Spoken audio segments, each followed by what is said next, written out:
Hello everyone. Thanks Empiric and all of you. It's been quite a day for you, I believe. There have been a lot of people talking about customer experience and some of the interesting discussions we already have had. And I will try to not disappoint you. So I have with me these gentlemen and lady. I would like you to please introduce yourself. I am Dharmendra Narayan from IFL Securities. I am heading the working as a Chief Customer Experience for IFL Securities Pan India. I am Vivek Kadi. I am Chief Data Officer, IKS Health. I have over 20 years of experience, all into data analytics, data warehouse. Yeah. Hi, my name is Deepak. I'm part of the product team over here at Pepify. So I kind of manage the customer success, user experience, and product management teams over at Pepify. We work together and deliver a great experience. Can you please increase the volume? Everybody is audible, including me? So good evening everyone, this is Shivangi Kamath. I've been working with insurance for almost a decade now, almost 17 years. Life insurance, general insurance, both. Worked with brands like ICICI Prudential, Tata AIG, A1 Life, and now currently with Bajaj. So I head the process excellence vertical. I'm here to set up a process excellence vertical. So I designed products, services, obviously customer service, and then I also take care of innovations. Thank you. Wonderful. Please welcome all of the panelists that we have with a round of applause. All right, thank you so much. I will start with the very basic questions. I remember Arohi also asked the same question. What exactly the customer experience is all about for all of you, for the businesses you lead? Okay. If I talk from my perspective, it is, if you look at your business, okay, there are multiple touch points. Now every touch point creates an experience. So if you talk about customer experience journey, the customer goes through almost all the touch points. So the sum and total of all the experiences which you create leave a brand impression on the customer. So how you are able to manage a uniform experience across your touch points, that is holistically will create experience, irrespective whether you are using physical or using technology or using both. So end of the day, what does the customer feel about the brand and how he feels once he uses your touch point, is that what creates an experience. Thank you. So for me, customer experience is how we give freedom to a customer to choose his own product. How we can customize our products that your customer feel happy. And again, it should be like how you can have your customer, once your customer feel happy, how you are able to retain him with the services which you are providing, considering the customer. So it's more about how you understand the requirement of each individual customer. It's not about the good. You have to understand what exactly your individual customer requires from you. So I think Dharmendra actually put it nicely. It's basically the way I see this is how people engage with your brand, and then I think all businesses now are fundamentally omnichannel, right? People do their research online and then they prefer to buy offline or online. So and there are all these interfaces. You've got your mobile apps, you've got your website, you've got people calling into your call center or walking into a store if that's your model, right? So all of these are interfaces. And then that's where the consistency in terms of what your brand kind of represents and stands for comes through. So that, in my mind, is how we would want to define customer experiences. Is a feeling that the people leave once they engage with you as a brand or as how your value proposition talks to them. So I've always been into customer shoe from the start. I feel that customer service or an experience is that wow factor, where you being empathetic to the customer, you designing products, services, keeping in mind, how do you want to be treated when you are going and purchasing something, value for money, if that's a product. when it comes to servicing, not only being empathetic just when there is a purchase, but being empathetic when the customer is having the entire journey with you. So that's customer experience for me. Thank you. I also come from the company that is actually providing the conversation layer platform. Basically, we are a customer engagement platform as a service company. This topic, like customer experience, is such a vast universe. We can talk on and on, day and night. But at the same time, we are all the service provider. You know, we act as a service provider here sitting on this stage. There are people providing services to their customers. And end of the day, we are all our consumers, right? We are consuming services day in and out. So, and that also remains true that we are living in super hyper connected world, right?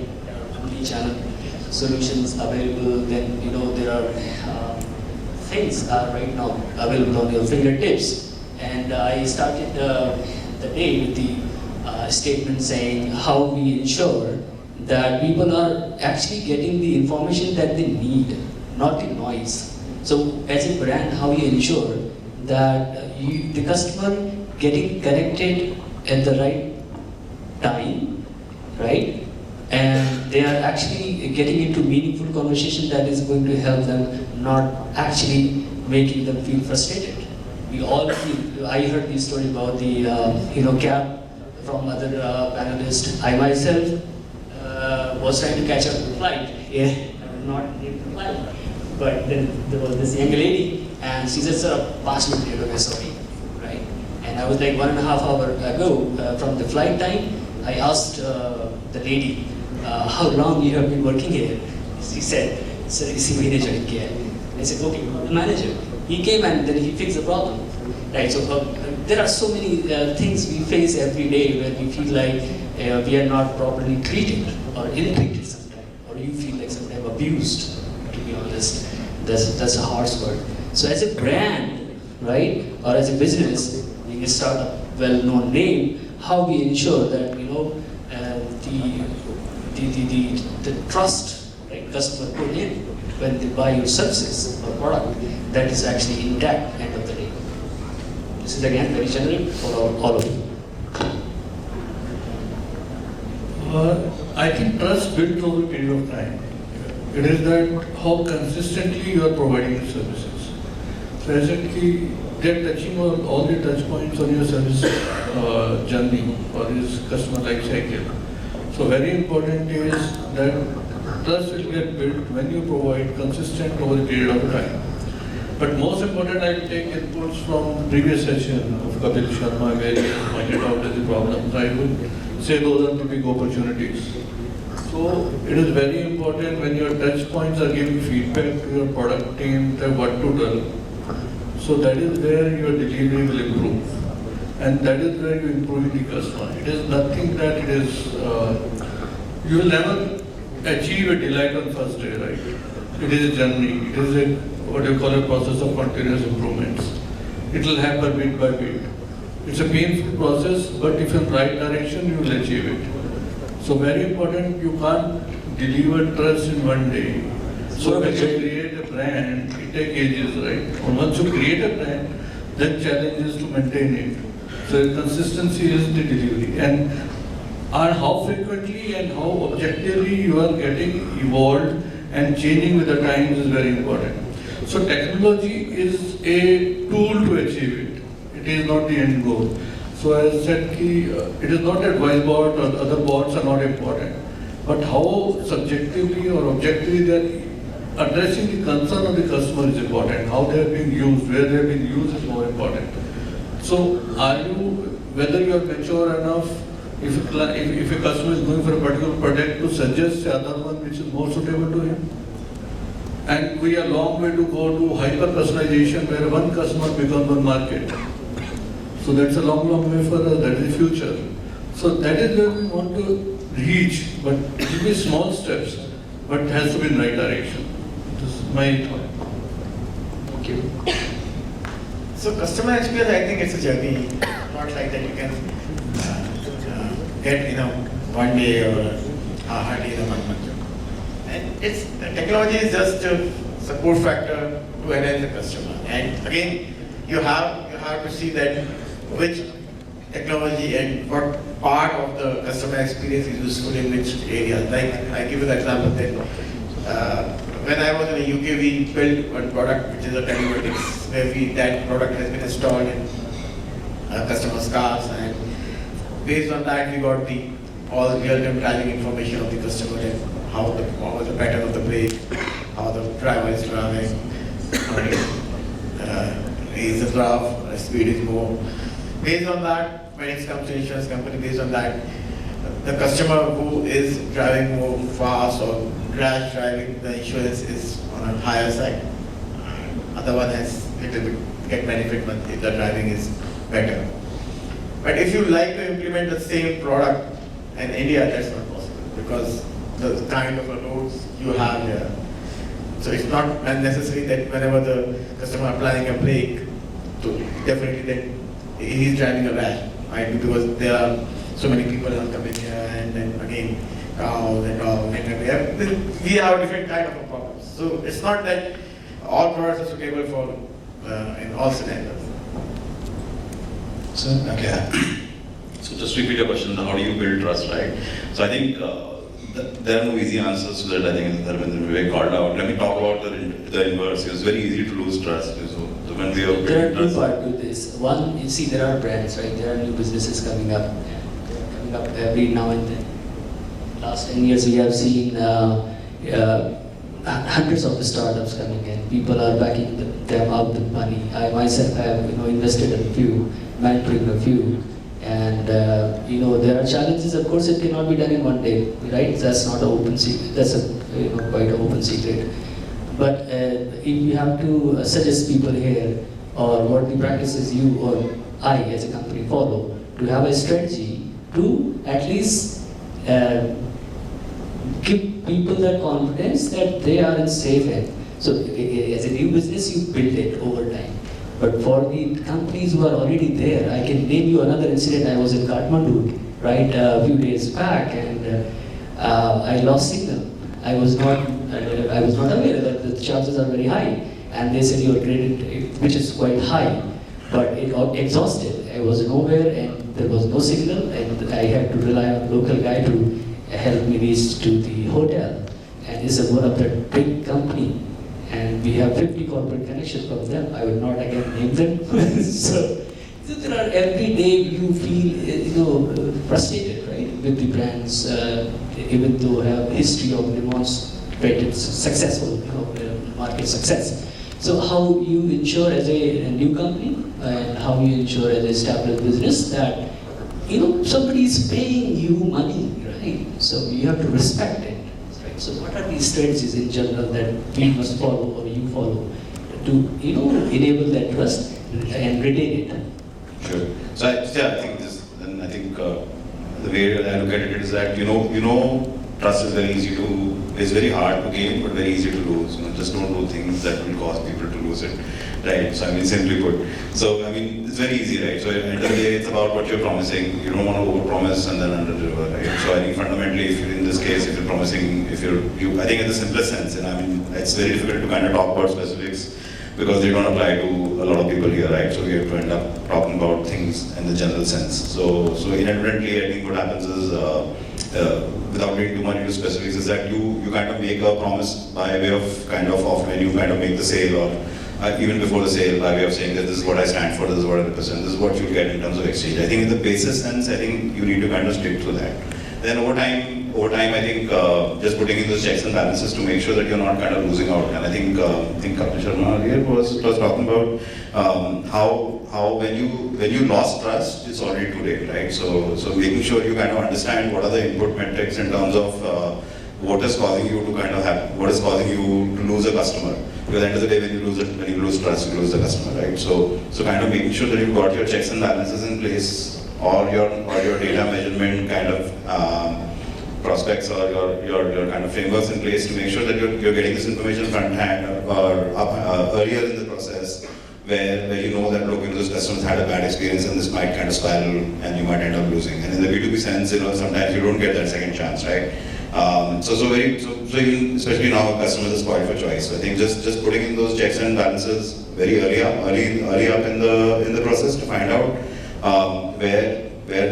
which might lead to a negative experience. Like for example, if somebody is traveling, I would know before, as at the moment I look out of coverage, I know that okay, look, I'm no longer in coverage, so kind of just making sure I'm mitigating some of those actions. So I think that's how I kind of see this. Is that it's a process. It's not like there's no silver bullet to it. Like I think everybody else called out.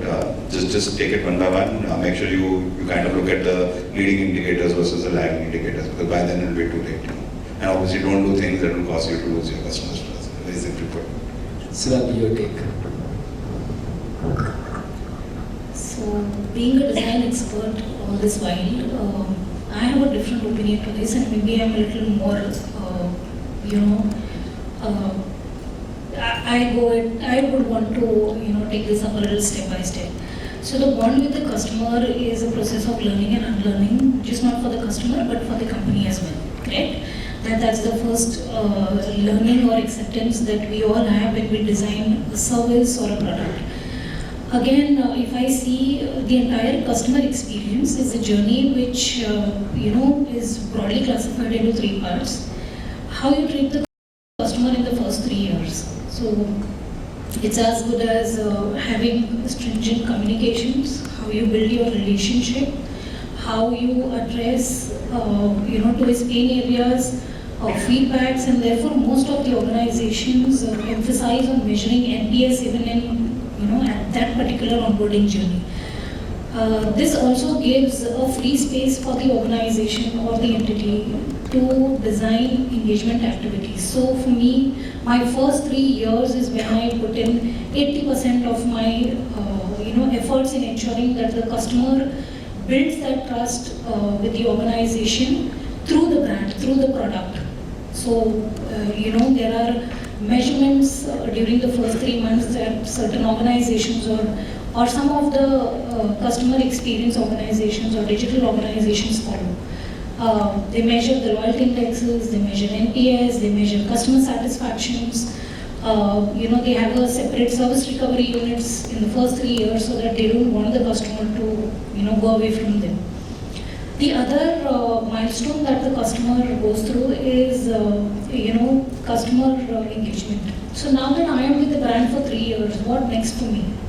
Why do I stay with the brand? What is in store? So that's when your, your discounts, certain engagement activities, correct?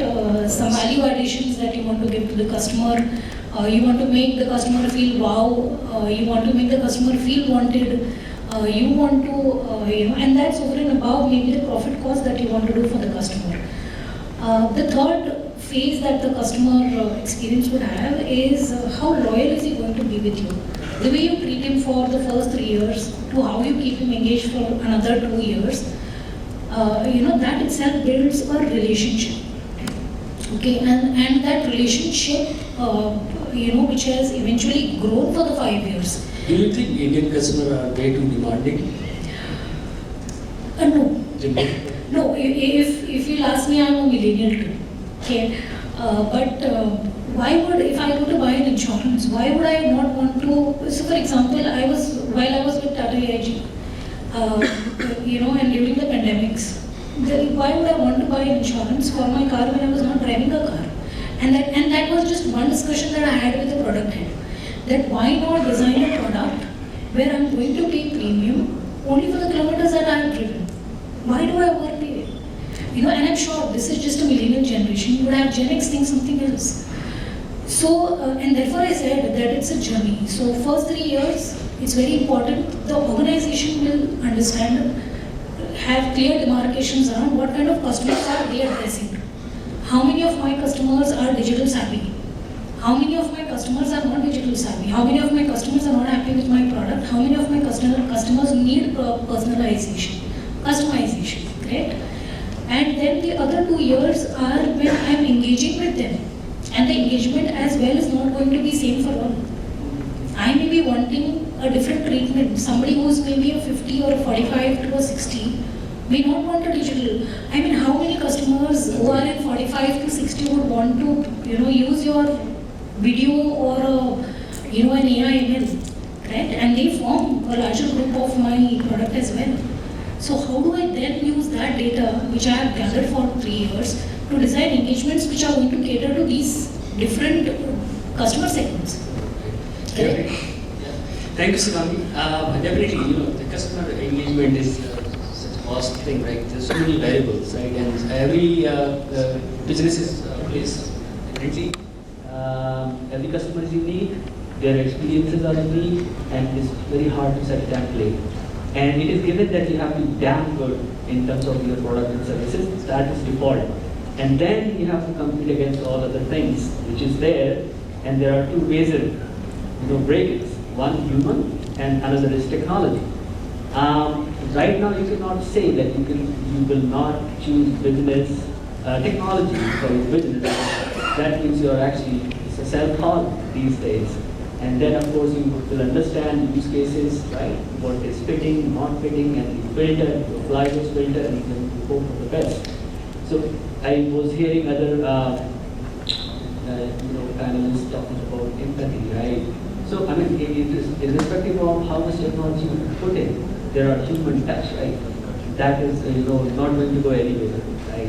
So that patience is of course always important. It had been, it will be, no matter what. You can close your eyes and visualize a metaverse or whatever was in next 10 years, and things are hyper super connected, and like you said, noise part, and you are getting like tons of information, right? And then you have to of course digest, mind, process, and convert that use of information to knowledge, and then use that knowledge to win in the race. So from the word human and technology, I was trying to come to the side of the technology that we see today can be used, right? Chatbots, chatbots, something we offer, a solution, also with API, email, APS, transaction, and whatnot. And then also we keep hearing about this term, conversational AI, right? What exactly this means, right? It means another term that somebody was mentioning, the personal. Unless it is not personal, it is not going to work. Even if it will work, it will not work for long. So it has to be personal. And of course, there are people, I go to international destination, I was sitting in a, let's say, a continental hotel, it's still as Indian, I go and may check with them. Are you checking so, right, something like that. And a lot of people can simply say, no, are you idiot, right? This is not the place. So of course, the context is very important. This is what I feel personally, being in business, being in the shoes where company struggles, right? A lot about getting new business, retaining. So what you wanted to say something, I will come back to you. So my question here is that how AI, ML, NLP, data, and advanced technology are actually helping each of you in making the decision which is good for the customers, right, that you have, potentially may have. And please continue before I go. You were saying something. No, you asked an interesting question. Is the Indian customer very demanding? So I wanted to kind of say that they're I getting. would not say demanding, but वो है ना सिर्फ अच्छा नहीं चाहिए, सस्ता और अच्छा चाहिए. Right. There's a funny thing. This guy stands outside your watch and says, "Kitna milega? Kitna deti hai?" Right. So I think the answer to the question is that if you're getting there, and then I'll talk a little bit about it when my kind of opportunity comes. But I'll kind of over to you. I think that was to answer how we're leveraging AI ML to drive. A very interesting question you asked. First thing is we have to appreciate and accept that without technology you can't scale up. So that is the bottom line. So you have to first get into the mode that future is technology. So, and this is what has been taught by pandemic. And if I look at inside, the only good thing about pandemic is that every age people have started using it. So I don't think anybody would be here now who doesn't know how to use mobile. Even my mom used the mobile now. So there's no way you can get away with the technology. And if you want to scale up, that is how India is going to be. If you want to use to C-class cities and D-class cities, and you want to expand, you can't do it manually. We have to accept that fact. Only thing we have to keep in mind, the concept of case, keep it simple, stupid. So there's nothing, the more complicated, the more things you want to add, more features you want to add, it just complicates the stuff. The more you keep it simple, the more easy to use, and you will find your customers are happy and using it. Coming to AI and ML is just go to it.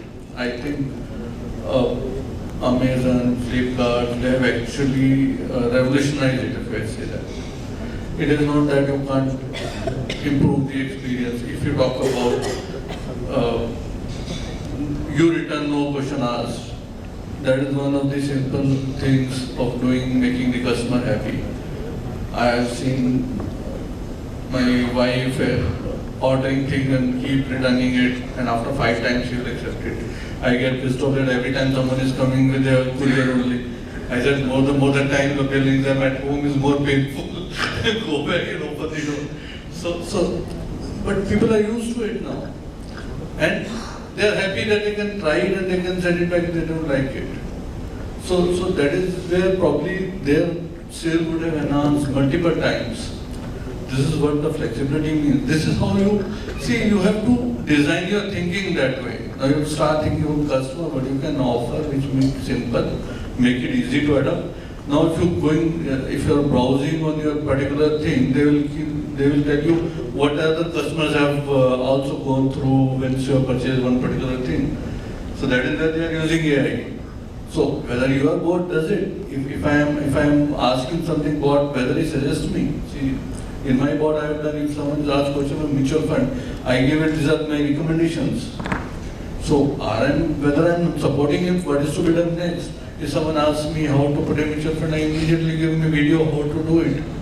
So are we using the technology to simplify it for him? If he's asking question, means he has a difficulty, he has certain questions in mind. Are you guessing it proactively what his next question could be and you are answering it?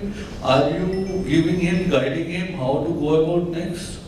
So we have to ask ourselves, are we able to think in the way the customer wants it? Or are we putting ourselves into customer shoes and then designing the product and then designing the conversation? Because any AI or bot is working as you think it, right? You have given the tree, right? You have to tell them how it should function. If you are not able to think through it, mostly your bot will fail. I again take an example where Kapil Sharma said that the voice bot may not help. So if in my voice bot I have put simple command that if you want to speak to agent, directly transfer the agent, no question asked. So one thing it has helped me is there is no complaint saying that I have to talk to bot. So he is not getting hassled that I have put him to bot. If he doesn't want to talk to bot, he wants to talk to an agent, he says I talk to agent, go to take to the agent.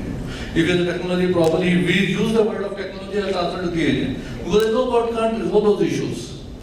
So how you think, how you design your thinking so that your customer is not at risk or not getting upset with you. See, if simple process related issues, your bot can easily handle it. So you will not find any issue there. It comes to when he is irate. So how you identify it, that is where sentiment things will come into, emotions will come into picture. So it depends how you use the technology.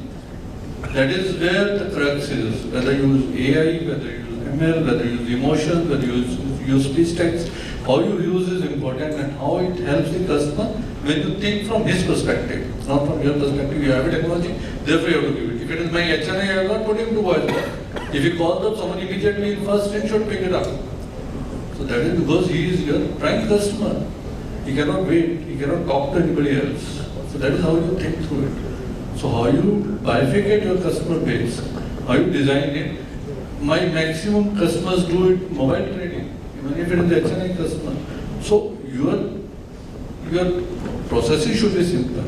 Your mobile app should be so simple, irrespective of the who is the customer can use it. Though you are there to help, but you still want people to use the technology because that is how you can scale up. Today you may be able to service 100 HNI customers, tomorrow you may have 1 lakh HNI customers, how to service them.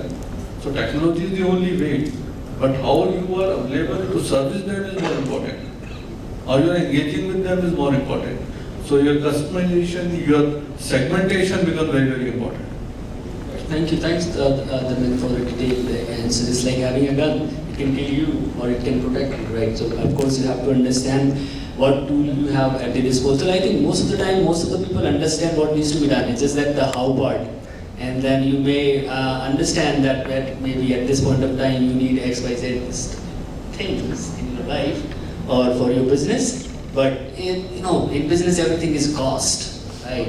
And that is something it is not very easy to overcome. And there are a lot of things that can go and backfires, and they may not work as you plan, and then things become difficult, right? So now coming back to the questions, right? The technology and all the advanced tool set that we have available at the disposal. How do you, as a brand, ensure that you get max out of it? Yes, of course, technology plays the important part whenever we and like to enhance our customer experience. If you can see, whenever we go to any site like Amazon or shopping site, we try to purchase one product like X, but we end up with X plus Y. So it's not that, and we feel very happy that okay, we have purchased two products, but actually the second product has been pop up and very intelligently sold by very intelligent algorithm written by some data scientists. So they pop up the similar product to you and you feel happy, okay, this is a similar kind of product which I am getting on a lesser price, so let's purchase it. So you can see that how technology playing a key role here. One example I would like to give you here, like in the insurance companies, where in general insurance you can see the claim, whenever the claim comes, it will accident cars or motors, it will take you to settle down 25 to 30 days. That's really disturbing for the customers. That why it's taking 25 30 days. Yeah, our policy or all our premium, everything on a place, we have paid on time.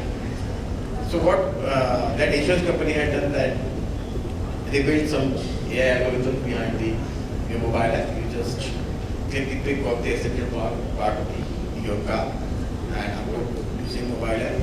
And based on that, this algorithm is calculated that okay, where exactly the damage is supposed to be right side of the bumper. So it can see okay, is it repairable or replaceable? Is it a replaceable or repairable? So, and the depth is around 10 centimeters. What is the probability of damaging other part behind that? So they have inventory behind that technology. Based on all these data sets and algorithms, they calculate okay, damage is 5. Now it immediately the algorithm gives that output hardly by 20 and 20 seconds.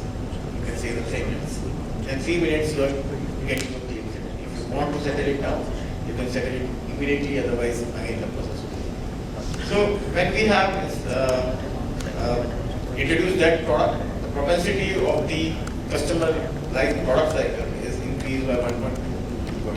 And again, life cycle of the same company has also increased by 1.2.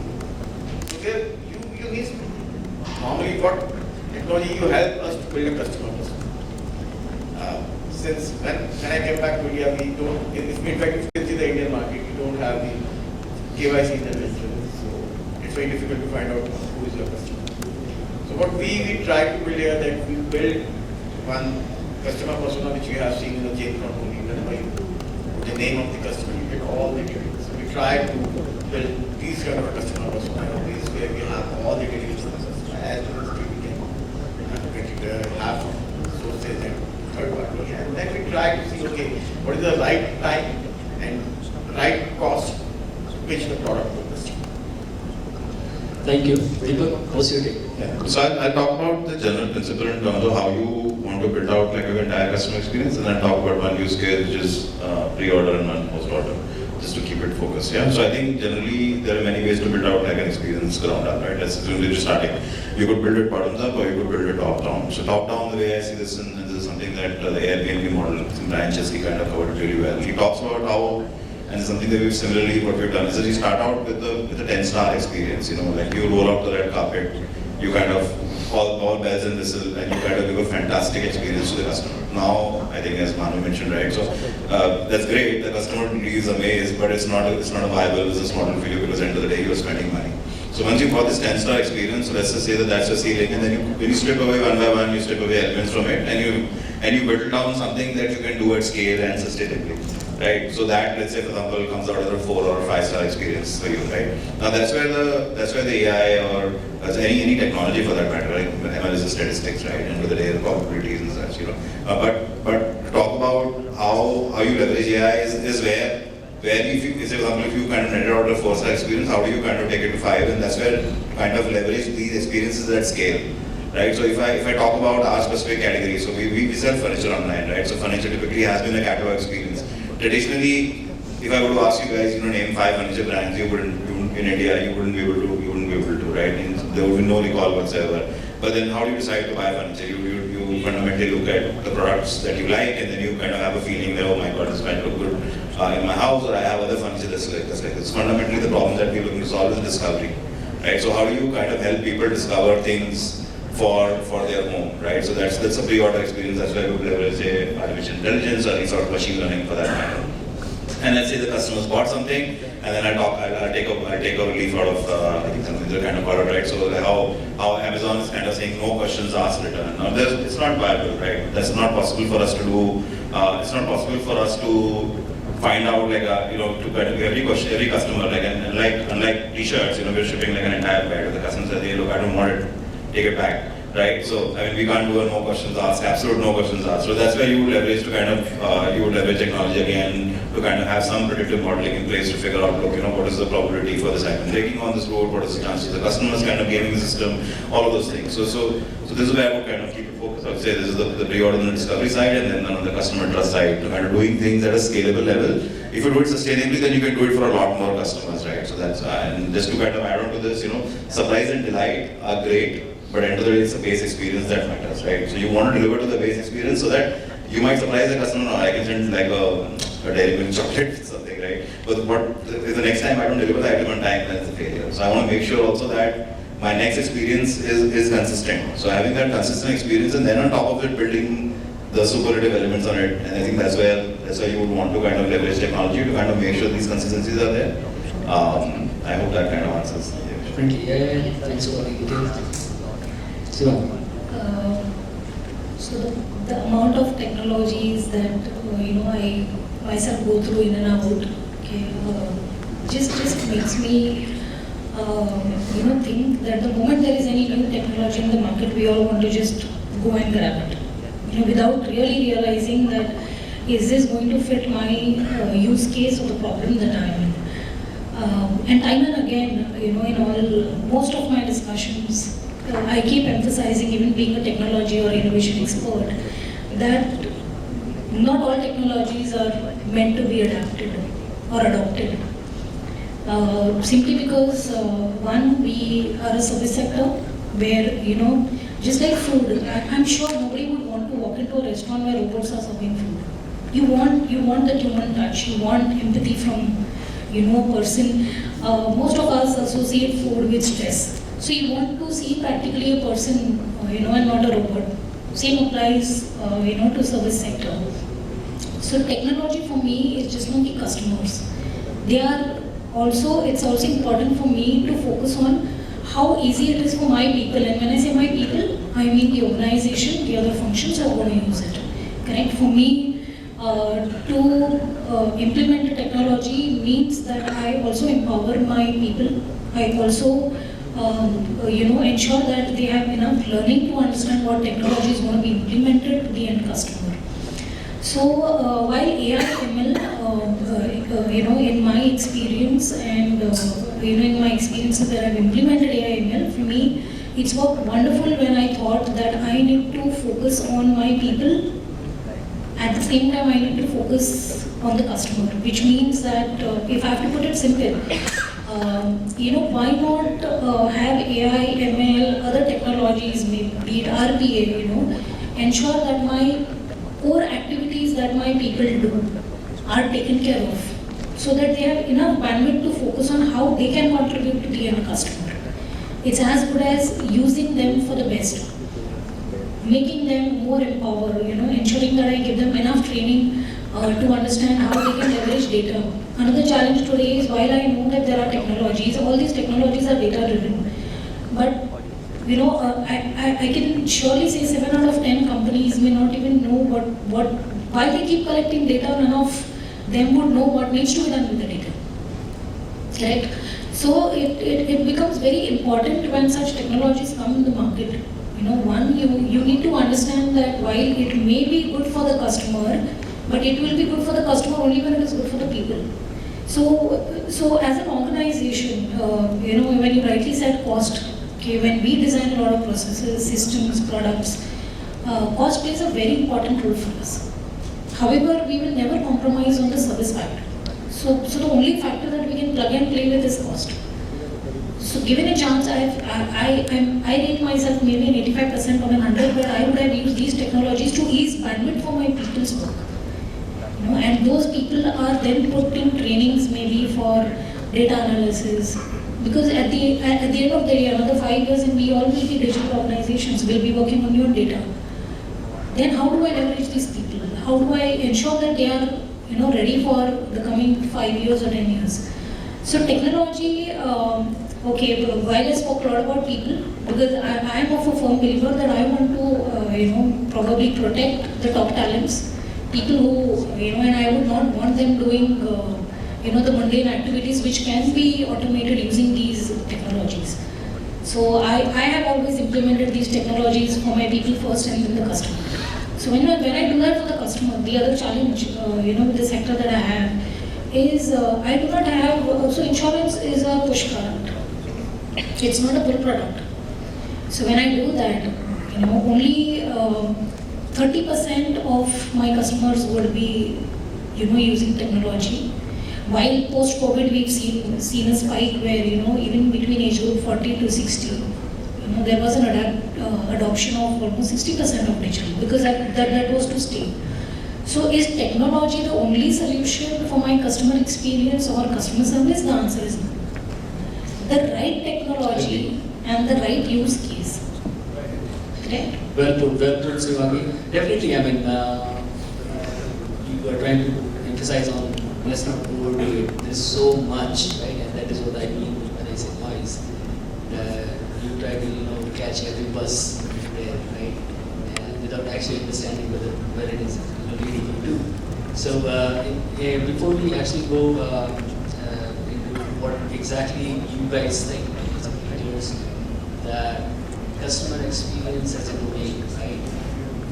Where it is heading, what kind of future we see in 5 to 10 years. Second, it goes with this last question. There's so much of data, so much of information flowing here and there, right? Phone will be, buzzing every now and then, every minute, every second. How you ensure that you cut the noise from what is meaningful, like I said, and the privacy part.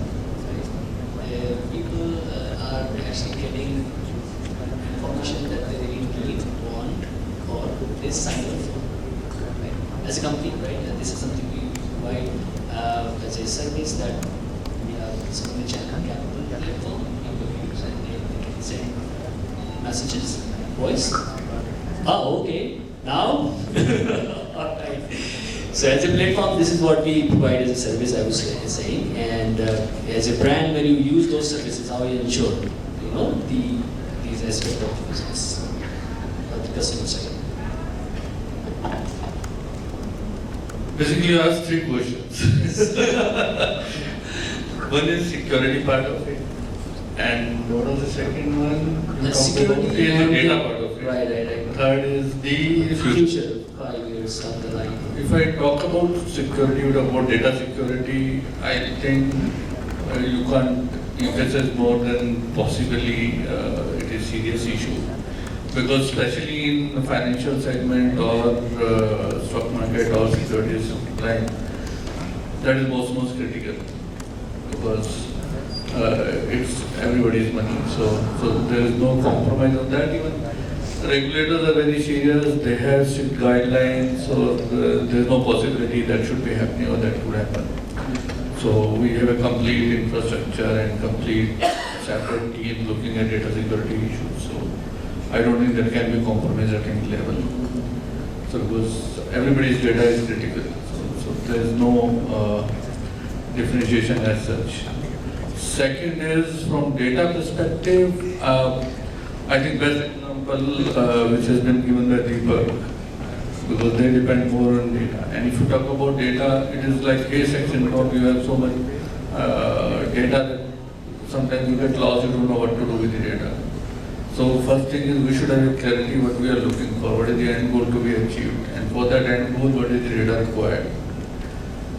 So that is very, very important. So I know what is required by my customer, and then I look at that what data I can pull out of it and how I can present it the other piece, how I can keep it simple and present it.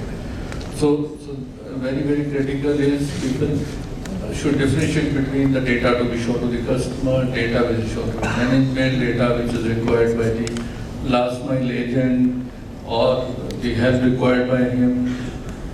So that differentiation has to be there. So we should know what is my end objective, and that is how the data should be fetched, whether it is a predictive analysis or whether you are doing any other analysis. We should know what you want to do with it, and then you look for the data. So that is most critical for me in data perspective. Finally, the future is, as I already touched upon it, is the hyper personalization, where you consider this is a customer and what he needs it, not what this segment needs, because there is a mentality of segmentizing the customers. We don't still look at individual customer per se, what is required. But then here is the question. Let's say everybody sitting here, right, and there is already tons of information already available about individuals. For instance, Google knows you're sitting here, insights, Google knows where you're going, right? Restaurant knows where you're eating. These are the questions a lot of time. So when you know this, are you able to identify what would be very good need? Right. So we still don't hyper-personalize my offering to that requirement. I have data, but I'm not using that data to offer. Right. I still look for a product. See, now product shelf life is very low. See, it can be easily replicated. Any competitor, you get a new product, get replicated within 3 to 6 months. I was coming to that part when, let's say there are means to know this information where you become super hyper personal. But at times, it can also create discomfort to the end user because you are knowing too much. Maybe I don't want. Like That depends upon whether you're able to figure out his need and offering what he needs, rather than showing him his data that I know what your data is. So that is the presentation piece of it. So what you know and what you offer is two different things. Mm-hmm. So you should use that information to create a product which is his need. So he'll be more than happy to get what you need. So today probably he may be getting 10 things which he doesn't care about, and you should keep showing him, you can buy this, can I have this, I have this. So you are offering what you have, you are not offering what he needs. So still there is a difference between that. So the gap is still there. We still identify the person with regard to his persona, with regard to his wallet size, with regard to his, we still categorize based on the certain factors and then create a product, not person specific. So that is a long way to go where we can get into probably, Google can get something into that. So that is what the hyperpolarization what I refer to. And last piece is if you one of the issue could be like metaverse, which is something could change the whole scenario. See, if I give my example, my sisters are in Delhi, my brother is in the US, and every Sunday we have a call, Skype, and we talk to each other. Think of a metaverse, they are meeting each other. It can simply just change things in the whole world. It can be different point of view altogether. 100%. Experience point of view, definitely. But at the same time, No, I would put it another way. Suppose I have a wealth client who is sitting in US. If I have to do his financial planning, today probably I am doing on WhatsApp chat. And tomorrow if I can sit with him and do it, it can be a total flip to my business itself. And the number of customers I can reach to. So it's that how comfortable you are with, how you can adopt it, and then how you can use it and how affordable it is. Today it may not be affordable. At one point of time call was not affordable, or mobile call was not affordable. Today you don't think of how many times you talk on the phone. So that is how affordable it becomes. When technology becomes affordable, the use cases would be So that is how the future is going to change the whole world. Right. Definitely can't agree more. The future is quite clear. Product-centric company is not going to survive. Customer-centric company is going to survive, and that's the approach. Everyone is now shifting their focus from product-centric to customer-centric. Hyper-personalization is going. Companies need to know that what is the right product and it's suitable for the customized for the different customers, not same product for all the customers. So that need to be identified. And already technologies are there which are doing and people are going. Shalini, is this the signal? Yes. From data security perspective, you can see that already IRD and regulatory bodies are already in place. So I think from compliance perspective and data security perspective, regulatory bodies are very much clear that what data we have to use and what data we don't have to use, and that's very clear boundary set up by the regulatory bodies. And going further, I think this section will be quite more clear and more strict guidelines for all the companies. So everyone need to follow that. And at internal level, of course, everyone has to know how to mask their customer data, how to encrypt their customer data, what data should people have access, which data people should not have access, which groups need to have access. So that need to be get identified from a data security point. All right, very shortly, a few words on this. Just very quickly, I'll kind of talk about two aspects. I think my CTO puts it very beautifully. He says the only machine. So I'll talk about two aspects. One is how do you ensure security data so that you don't get hacked, and then second is how do you responsibly use data, and what are the side effects of not responsibly using data. Right, that was your question, right? So I'll kind of summarize the security bit by saying that my CTO says that, and I love the statement and use it liberally, is that the only machine that's completely safe is one that's turned off and completely unplugged from everything. Right, so from data security, everything that you do, but you can never really kind of be totally sure. Now talking a little bit more about how you use data responsibly. Over the last years, people have used psychology. I don't know if you guys are aware. There's this hook model, right? So where they kind of talk about loop between the variable reward and kind of input. So they kind of create these experiences. I think the best example of that is these reels. You guys would have seen. How many times have people spent an hour on reels and then feel terrible about themselves? Like, oh shit, I wasted an hour doing absolutely nothing. Right? So actually they've kind of hijacked your kind of psychology in kind of making you consume something totally nonsensical and irrelevant, right? It's like 1 minute, 60-second vibes. Right? Other than that, I think the example that you were talking about is suddenly you realize you're talking about, hey look, I should order pizza, and then you start seeing ads for pizza. Right? That potentially freaks people out. And I like that. If somebody really wants pizza, they'll be happy to get that ad, right? So that's a nice way of looking at it. But I think that's where I think the whole kind of conundrum starts, right? Because I think when the product is free, you are the product, and Indians are not very largely worried about privacy at all. Like, I mean, I don't see any concern. People don't care. Like, they realize, oh, sure, find out what they want about me, right? My phone number, here it is. Exactly, yeah. Like, I'm happy to give it out. Like, how many of us give out Aadhaar card, PAN card over WhatsApp, right? So we don't really care about privacy. We're like, yeah, sure, go ahead. What do you want to know about me? I'm happy to give it out. So I think it starts from there. Like, you'll have to be conscious, and there'll have to be like a general movement around people wanting to be very, saying, look, I want to know. Like, simply, like, for example, how GDPR works, right? In Europe, it's like, it doesn't say anything, it just says people have a right to the data, they need to know how you're using the data, and then they have a means to kind of be forgotten. They have a right to be forgotten, actually. Like, none of those things exist because there's no written demand from it from the consumers, and that's pretty much what consumer experience is all about, right? If you demand it, then the change will follow. All right, very well. Deepak, quickly, Shivangi, with this we will close and maybe some questions. There has been enough download for today, I understand. Thanks for being with us. Hopefully you guys are enjoying it. So when I talk about, you rightly asked what is it that you see customer experience or customer service in another 5 years. Okay, I think most of the fintechs have already started using data smartly. If I see Zomato or if I see Swiggy, Zomato majorly, the next time that after maybe 2 weeks or 3 weeks, you'll probably get a pop-up saying, oh, we missed you, having ABC dishes. Okay, that's the power of data. So when I say that, I'm talking about a predictive service. So I come from an insurance. I see services in another 5 years to be where if there is a claim, I don't need to call an aggregator. The moment there is a claim, data across is going to be unified in form of a data bank, where my insurance company is going to call me and say, Shivangi, this is the X amount of amount. you would have one. And by the way, Singapore has already done this.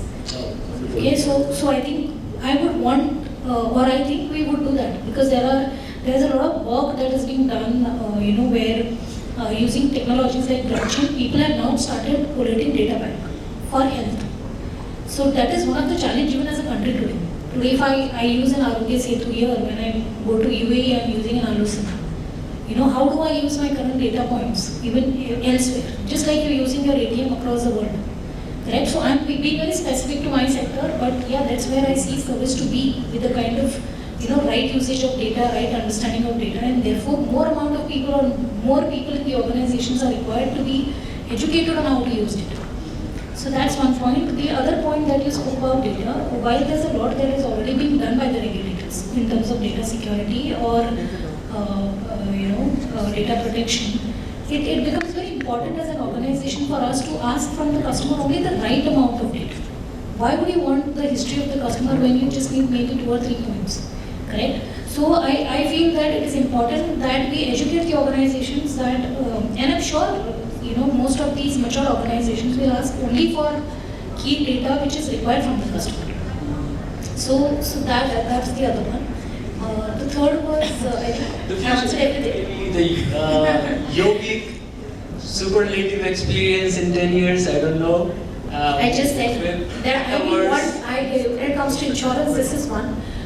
Gap is another. If I have to talk about Apple, I just happened to pass in Oberoi Mall from the shop, and I get a message on my phone, Shivangi, we missed you for long. I mean, imagine the power of data. So many people missing all the day. So it's that kind of recall, and trust me, even if I didn't want to go and buy, the feeling was like, wow, I'm being valued. The organization or the company remembers that maybe 2 years back I would have shopped something, or maybe 1 week back I would have eaten Chinese. So go on Zomato, they even read your moods, by the way. So that's the kind of AI or the intelligent bots that they have deployed to understand the taste buds of the customer. So today it may know that if I'm low, I'm going to call for an ice cream. And if I'm maybe unhappy and that's what I see maybe implementing or other sectors also adapting to or adopting. Right. Thank you so much for everyone here on the stage and there in the audience. I think the takeaway would be here is that, of course, there are tons of tools and technologies that are available. Data is always being powerful, it will be powerful, and it's up to you what you want to make out of it, right? And with this, I will stop here.